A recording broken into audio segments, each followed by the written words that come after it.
The movie starts with a young couple named Pippa and Thomas who've recently moved into their first apartment in Montreal. In the following scene, Pippa tells Thomas that she would like to hold off on having kids so that they can enjoy the rest of their youthful years of being rebellious. Thomas happily accepts Pippa's decision on waiting to have kids. Then the two toast their glasses to making wonderful and terrible decisions. The two then embrace and kiss, but their attention is suddenly veered as they notice bright flashing lights coming from across the street. As their neighbors partakes in a photo shoot, the two then curiously spy on their neighbors as they begin to kiss, and this soon leads them into the kitchen where they begin making love. After that, Pippa tells Thomas that they are officially starting to act like creepy weirdos. Then she tells him it's their first night in the new apartment, and they should be giving their neighbors some privacy. In the bathroom, Pippa puts on sexy lingerie and perfume, hoping they can make love themselves instead of spying on their neighbors. But, when Pippa steps out of the bathroom, she gets disappointed as she notices Thomas has quickly fallen asleep.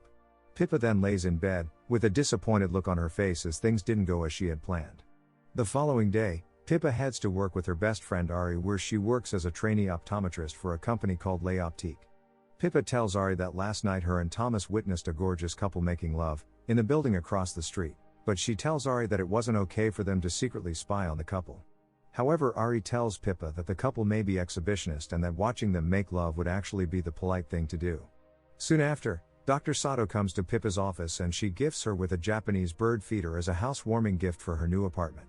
Later that day, Pippa hangs up the bird feeder. Then the two drift towards the window to spy on their neighbors. Thomas then states that he wants to become friends with the unknown couple who they are now becoming curiously intrigued by. Then Thomas wonders what their names could be, and Pippa jokingly gives them the names Margot and Brent.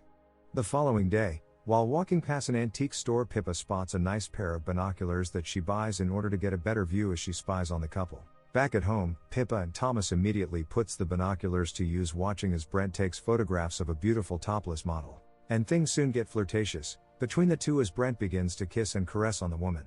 Then Pippa undresses Thomas, and they begin to copulate as Pippa watches Brent and the model. The following day, the two goes to brunch with Ari and Thomas's younger sister Junie. And Junie believes that Margot is Brent's wife, and while she was out of town, Brent got thirsty and he decided to cheat on her. Ari then states that the couple may be in an open relationship, and they may in fact be swingers due to the habits of Brent's hedonistic lifestyle. Then Pippa states that she wishes she could hear what Brent and Margot were saying.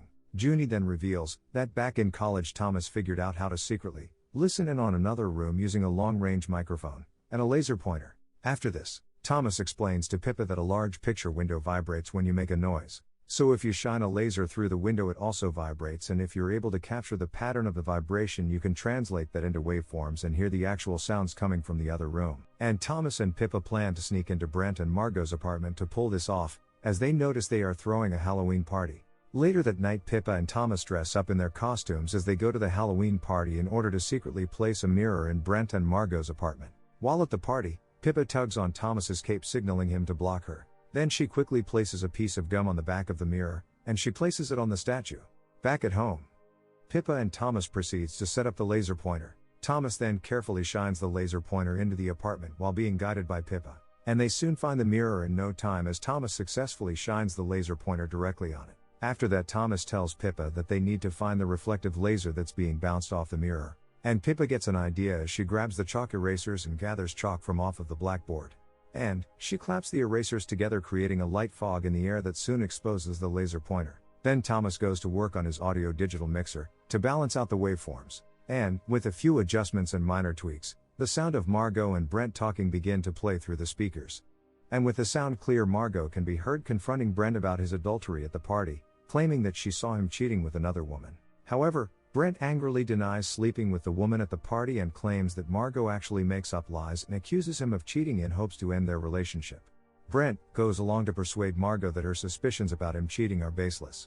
The following day, Margot comes to Pippa's job as she spots her while sitting in her office. Suddenly the receptionist calls Pippa over to come to the front desk, and she's greeted by Margot, who tells her that she needs help finding new glasses, and the two formally introduce each other and shake hands. After that, while Margot is leaving, she stops and invites Pippa to grab a cup of coffee and go to the spa whenever she's free. And Pippa happily accepts the invitation. Then she gives Margot her number. Next, Pippa tells Thomas that she met Margot at her job, and it's later revealed that Margot's name is actually Julia. She also tells Thomas that she wants to warn Margot about Brent cheating on her. But this infuriates Thomas as he tells Pippa that Margot doesn't need to be saved by her because it is none of her business. Angered, Thomas grabs his coat and heads to the bar across the street. After this, as time goes by, Pippa continues to obsessively immerse herself in Julia and Sebastian's relationship. Day after day, watching the couple still consumed by the secret that she wants to reveal to Julia.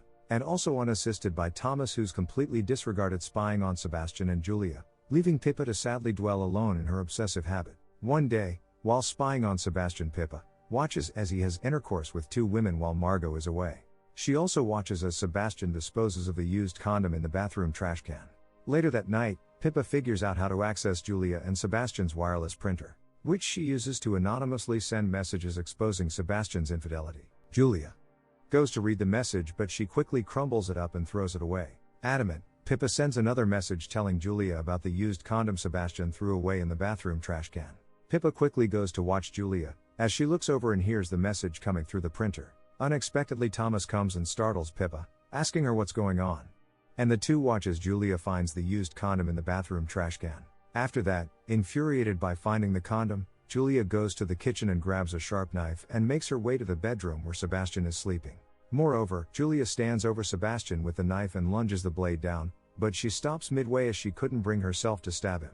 Exasperated, Thomas grabs the binoculars out of Pippa's hands and throws them to the ground.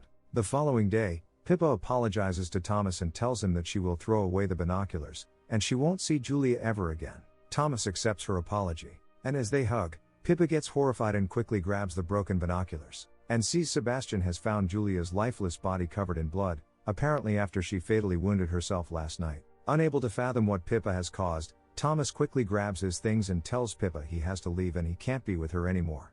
After, Pippa states how was she supposed to know that Julia would hurt herself and what is she supposed to do? And Thomas furiously replies that it's nothing she can do because Julia is dead because of her. Then he grabs his coat and tells Pippa that their relationship is officially over. Pippa continues to spy on Sebastian, even after what she caused, watching as he angrily hurls a bottle against his wall. In the next moment, Sebastian makes his way to the local bar across the street and Pippa decides to follow him. There, Sebastian and Pippa talk and he asks her if she minds if he takes a few photos of her, and the two leave the bar and heads to his apartment. Furthermore, Sebastian gives Pippa a glass of wine and he begins taking photos of her. After that, Sebastian asks Pippa if she can fully undress herself and Pippa does so without putting up much of a hassle. Sebastian also undresses, and he slowly moves in close for a kiss and she doesn't stop him, as she slowly succumbs to the temptation. And in the next moment the two begin copulating. Amidst this serious infidelity, Thomas can be seen approaching the building with a bouquet of flowers as he comes to reconcile with Pippa. After that, Thomas takes a sip of a drink that he doesn't find too appealing. He discards the drink, and he suddenly notices two people copulating inside of Sebastian's apartment. Curious, Thomas grabs the binoculars to have a closer look and he is instantly crushed when he sees that it's Pippa who is with Sebastian. The following day, Pippa returns home and she is extremely horrified to find Thomas dead in the apartment, seemingly after he hung himself last night. A few paces ahead, Pippa meets with her friend Ari and tells her how bad she feels about causing the death of Thomas and Julia. However, Ari tells Pippa that she's still a good person even if she doesn't feel that way at the moment. And Pippa replies, if she's such a good person then why does she still have the urge to want to see Sebastian again? Pippa then states if she can just see Sebastian one last time maybe, she can move on. And with that, they decide to go see Sebastian at his opening night. Upon their arrival, Pippa is flabbergasted as Sebastian makes an introduction speech to bring Julia to the front stage. Baffled at the sight of Julia being alive, they reveal that the whole exhibition is based on Thomas and Pippa as they began unveiling several pictures. Moreover, as the pictures continue to be unveiled, Sebastian tells the audience that Thomas and Pippa began to care more about his and Julia's life, way more than their own. Thus, the exhibition is ended by saying first the obsession tore Thomas and Pippa apart emotionally, then it tore them apart forever. After the sudden shock of betrayal, Pippa breaks into Julia and Sebastian's apartment where she finds a secret room filled with tons of pictures and surveillance equipment revealing that Sebastian and Julia were also watching them the whole time. With all that's happened, Pippa decides to move out of her building. Pippa goes to drain the dark liquid substance that Thomas placed in the bird feeder, and she looks down to notice tiny dead birds laying on the grate beneath the window, and suddenly Pippa looks up to see Julia standing there waving at her, and this raises Pippa's suspicions tremendously. Furthermore, as Sebastian and Julia come home one day they are greeted by a bottle of wine from an anonymous gifter. Julia and Sebastian drink the wine and suddenly they turn their heads as they receive a message to their printer. Pippa sends a message that she knows that Thomas didn't kill himself, and one last message that says she knows that they're the ones who killed him. Sebastian grabs his camera and they spot Pippa on the building roof across the street, but Pippa grabs her laptop and she immediately flees. And a chase ensues as Pippa leads them to El Optique. They quickly catch up to Pippa and corner her, but a frightened Pippa reveals she knows that Julia is the one who poisoned the drink, which was the actual cause for Thomas's death. In the next moment, Pippa tells Julia and Sebastian that they can no longer hurt her because she has nothing left. Suddenly, as Julia talks, she becomes disoriented and she falls to the ground and passes out. Sebastian himself becomes increasingly dizzy as Pippa reveals that she sent the bottle of wine that she spiked that caused them both to faint as he drops to the ground. Pippa then tells Sebastian to take one final look at her face, because it's the last thing that he'll ever see. Then Pippa places Julia and Sebastian's unconscious body under the Excimer machine and she completely burns their pupils. In the final sequences of the movie, a new couple has now rented Thomas and Pippa's previous apartment. There they spot Julia and Sebastian standing in the window. But they are now blind forever, as Pippa made sure they would never see another curious neighbor ever again so they can destroy their lives. And as Pippa watches them from a distance, she places the broken binoculars down and she walks away, and the movie ends here. Make sure to subscribe and turn on notifications so you can watch more videos like this. Thanks for watching.